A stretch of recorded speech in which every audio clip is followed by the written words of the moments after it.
Hello class, this is Dr. Fenton. In this video, I'd like to provide a quick overview of the managerial accounting area. Now this comes from the prologue that is in your textbook. This is, I know, sort of a busy slide to present, but I just wanted to show it to you so you can see the difference between financial accounting and managerial accounting.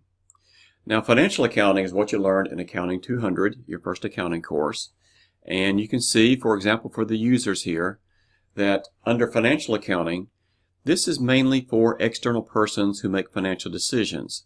This would be for stockholders. Should we buy stock? Should we sell stock? This can also be for financial advisors who are trying to get clients to either buy or sell stock in certain corporations. The users for managerial accounting information will be managers within the corporation. These are the insiders. Managers need to know more detailed information so they can plan ahead, assess results, and then plan again for the future. Time focus, you can see that for financial accounting, we're looking backwards. So if you're looking at income statements or balance sheets, if you remember, we're preparing information that's already happened. So what happened last year as to net income, or what were our assets at the end of last year? Now managerial accounting is more future oriented. What do we need to do to save cost in manufacturing? How many units do we need to produce? How much inventory do we need to purchase, like raw material? How many people do we need to hire for labor? Now the rest of these you can read yourself. I'm not going to go through these, so feel free to stop the slide and then read the rest of these to find the difference between financial accounting and managerial accounting. Now management needs to be able to plan for the business, control, which means assess the results and decide what to do, which is the last one, decision making.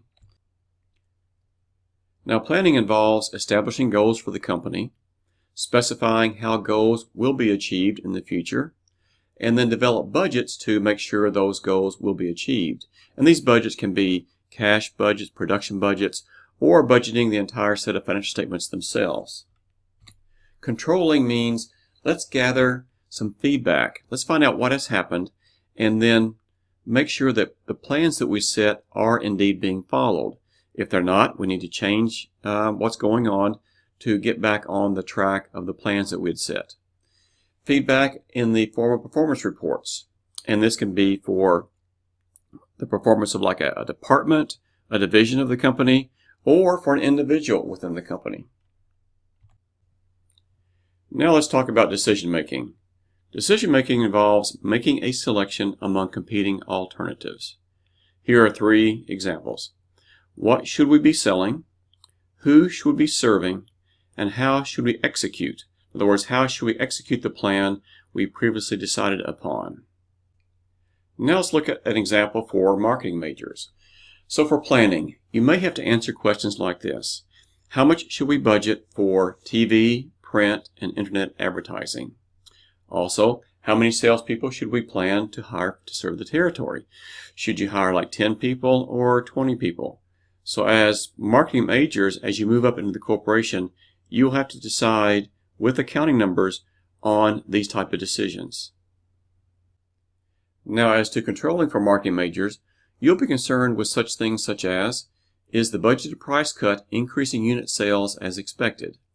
So maybe at some point in the recent past, you decided to cut the price of the product, hoping that you would increase sales. After the fact, you'll need to get the information from the accountants and find out, is this actually happening? You thought it would as a marketing person, and so need to find out, is it actually happening as you expected? And also, like inventory levels, the second one here. Are we accumulating too much inventory during the holiday shopping season? So again, you'll be watching the numbers, in this case, number of units for inventory. Decision making for marketing majors. Let's say on the first one, should we sell our services as one bundle or sell them separately? You'll see a lot of cable companies making this decision.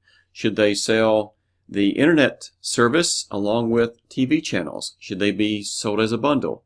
Or separate those out, like a lot of them do, and sell your TV services separate from your internet services? Also, you might make decisions such as the second one. Should we sell directly to customers or use a distributor? Let's go back to planning and apply this to a supply chain person. You might look at things such as, how many units should we plan to produce next period? So you're in supply chain. You have to make sure we have the supply of product that we need. And if we need to produce this, then how much should we produce? Another item you might look at is how much should we budget for next period's utility expense? You'll be concerned with all the expenses, not just utility. But this is just one question you'll have to answer. Controlling supply chain managers again.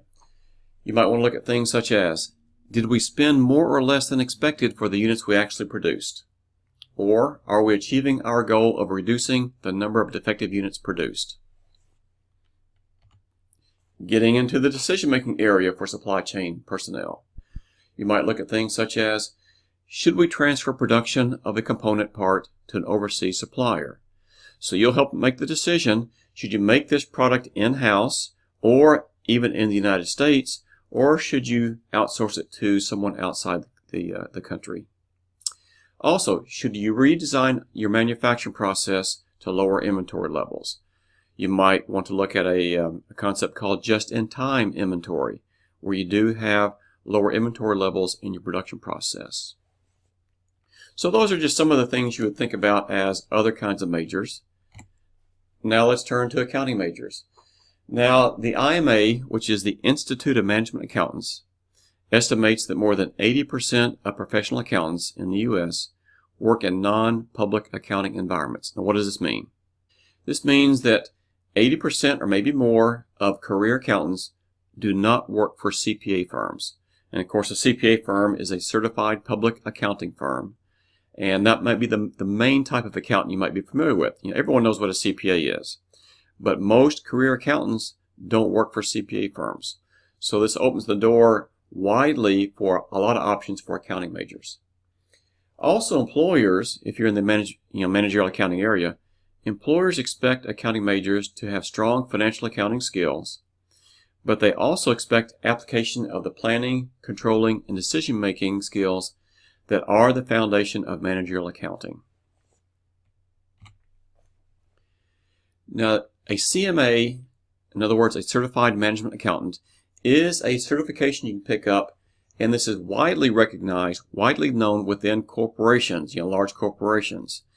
And to become a CMA, it requires membership in the Institute of Management Accountants, also a bachelor's degree from an accredited university or college, 2 continuous years of relevant professional experience, and the passage of a fairly rigorous CMA exam. So the CMA is not so well known outside the corporate environment, but it's very well known, very well respected within the corporate environment. So if you plan on working for a company as a management accountant, then I would highly recommend picking up this certification. That's the end of the prologue, the presentation here. Just a very, very quick overview of the managerial accounting area. And so the next step, you will cover Chapter 1. So good luck with your studies.